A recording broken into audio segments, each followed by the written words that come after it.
Whispers Around the World, a Heal Our World book from SufferingWell. Chapter 2, Beth Ann. Beth Ann leaned back in her worn office chair, eyes half closed, listening to the familiar hum of the ceiling fan. Another day in the same small office with its faded wallpaper and stacks of paperwork that never seemed to end. The chair creaked as she shifted, but she didn't mind. After 20 years managing the Willow Creek mobile home park for 55-plus-year-olds, she'd grown accustomed to the predictable cycle of noise and routine. Still, she couldn't shake the feeling that something was missing. She sighed, her eyes lingering on a small framed picture of her parents hanging on the wall. A knock at the door interrupted her thoughts, and she straightened up. "Come in?" The door opened, and in stepped a slight woman with silver-streaked hair and a friendly smile. She wore a bright floral scarf that seemed to bring a little color into the otherwise drab office. Beth Ann recognized her immediately. Yuri was a new resident, having moved in just a few weeks prior.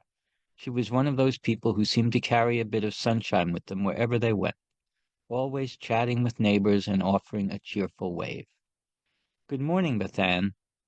I hope I'm not interrupting," Yuri said, closing the door behind her. Beth Ann managed a polite smile. "Not at all. What can I help you with?" Yuri glanced around the room, her gaze settling on the bulletin board filled with flyers and announcements for the residents. "I wanted to reserve the community meeting room for a group gathering. Would that be possible?"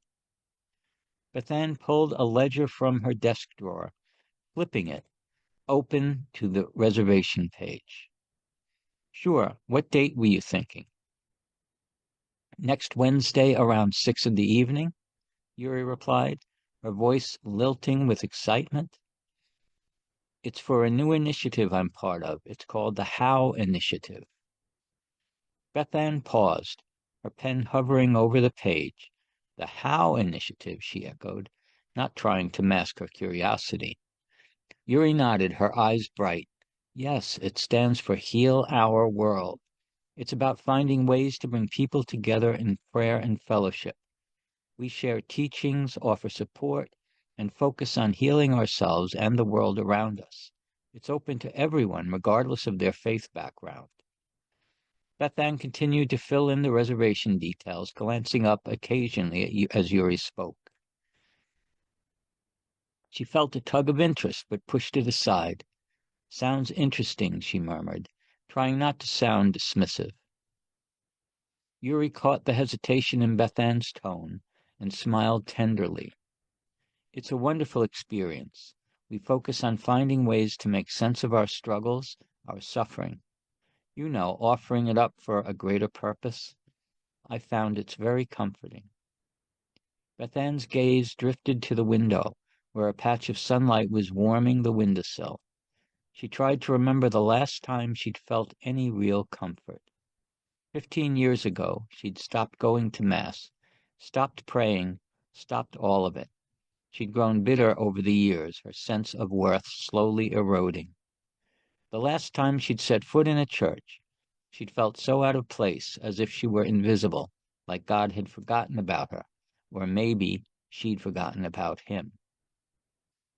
"It's not really my thing," Beth Ann replied, hoping her voice didn't sound as hollow as she felt. "I'm not into all that anymore." Yuri didn't press her, but instead leaned forward, her expression understanding. "I get it. I went through a time when I didn't think I needed faith either. But this initiative isn't just about religious practice. It's about healing, connecting with others, and finding peace in the chaos of life."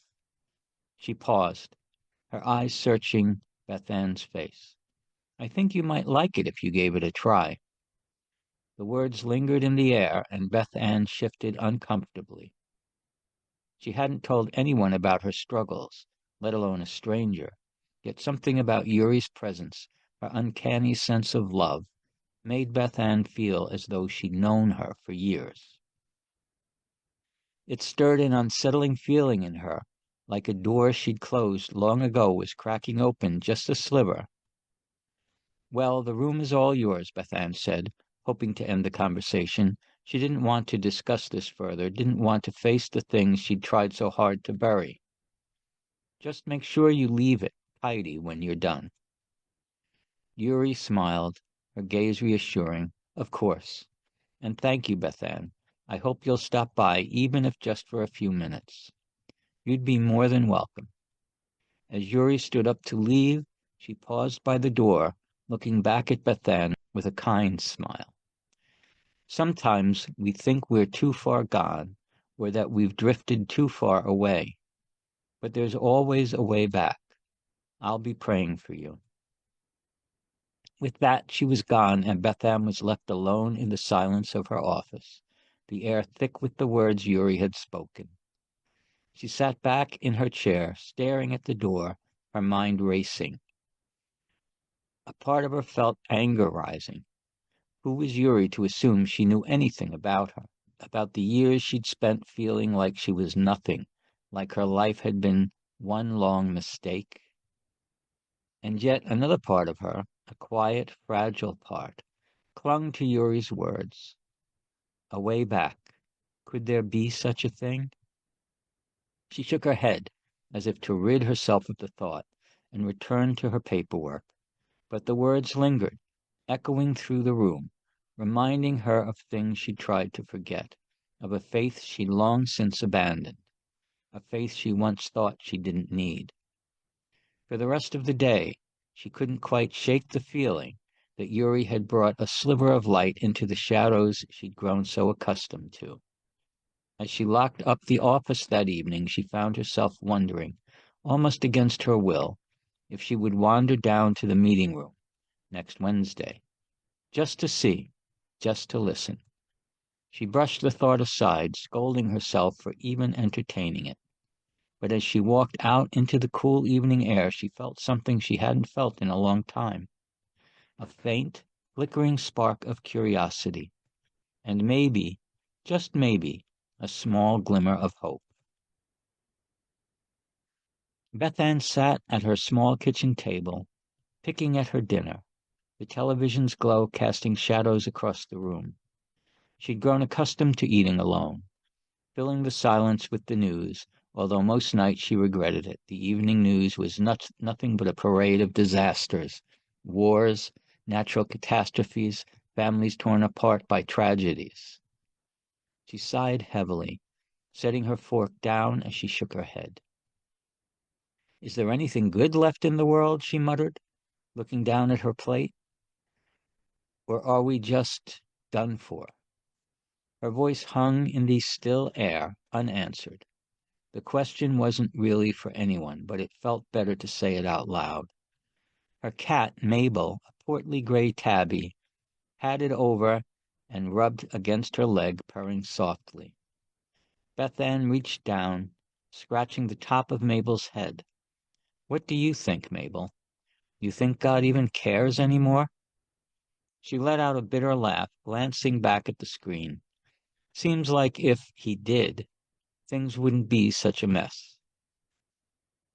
Mabel jumped up onto the chair next to her, settling in as if she intended to stay for a while. Beth Ann looked at her, a faint smile creeping onto her lips. "Guess you're the only one who's always here, huh?" As the news report droned on, mention of global unrest, wildfires, and floods reminded her of something.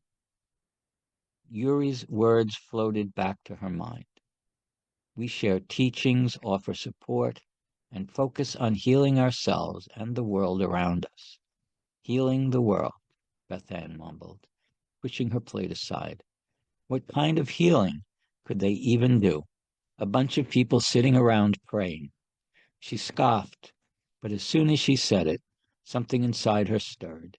She reached for her laptop, dusted with a layer of neglect, and opened the browser.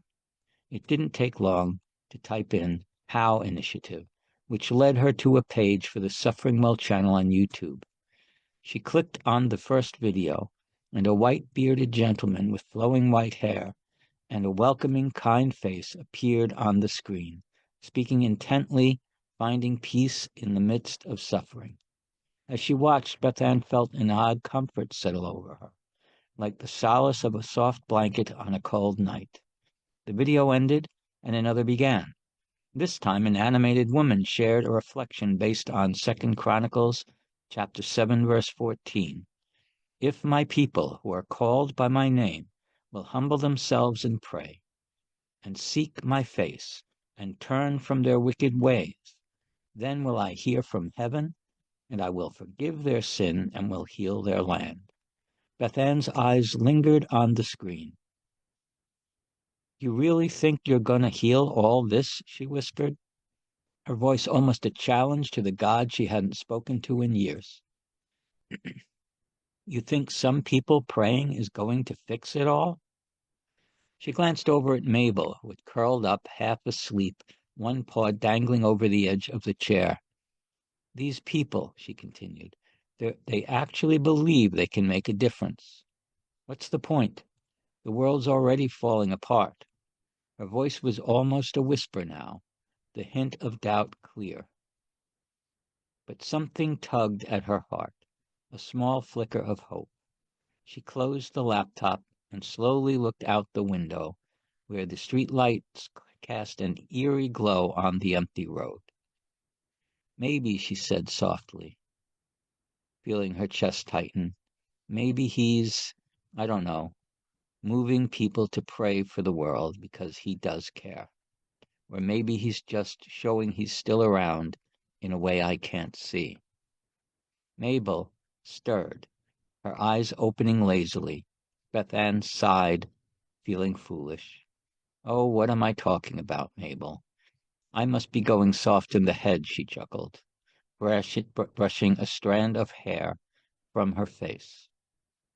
Still, though, she trailed off, looking down at her folded hands, fingers nervously fidgeting.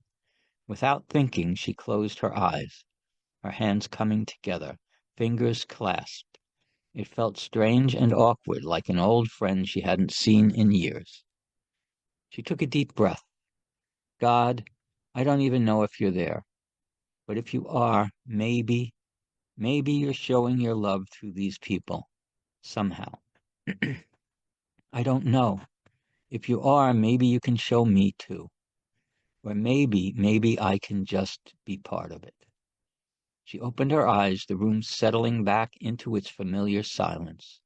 She felt a strange mixture of relief and anxiety, her heart racing, her cheeks red with a hesitant anticipation. Mabel stretched, pressing her paw against Beth Ann's arm, as if sensing the change. Well, Mabel, Beth Ann said, breaking the quiet, I guess I just prayed, didn't I? First time in, well, let's not count. She petted Mabel absently, her fingers tracing the soft fur. Not sure what I'm doing, but I guess it doesn't hurt to try. She picked up her plate, feeling a small sense of lightness, as if something heavy had shifted, just a bit. As she rinsed the plate and set it in the sink, she found herself thinking about the How initiative, about Yuri, about the faces in those videos. And for the first time in years, she wondered what it might be like to hope again.